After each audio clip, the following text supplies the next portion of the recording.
On est, selon le poids, entre 90 et 95 euros du gramme. Alors, les conseils qu'on pourrait donner aux gens pour revendre leurs bijoux, c'est déjà de voir ceux sur lesquels ils ont vraiment envie de se séparer.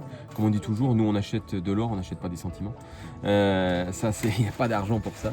Le cours est très très haut, donc c'est vrai que ça vaut le coup.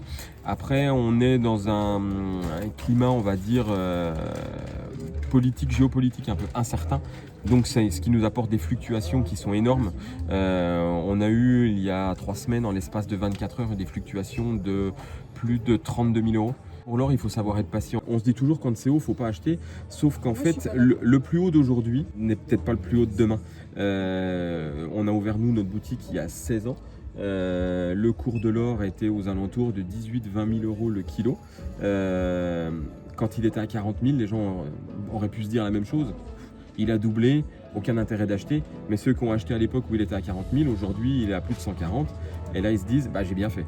Si vous vendez des bijoux, comme on a ici, il y a une taxe si un bijou, une pièce, un objet, dépasse 5 000 euros. Si la vente dépasse 5 000, mais avec des petits objets additionnés qui font 200, 300, 500, 1000, et qu'il n'y a pas un bijou qui dépasse 5 000, on n'a pas de taxe. La différence de prix de reprise entre les différentes boutiques va être sur la marge que va prendre le racheteur qui est en face de vous. En fait, il y a un cours qui sert de base de calcul.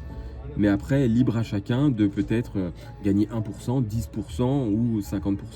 La loi, justement, aujourd'hui a évolué en ce sens pour protéger les gens par rapport à ça.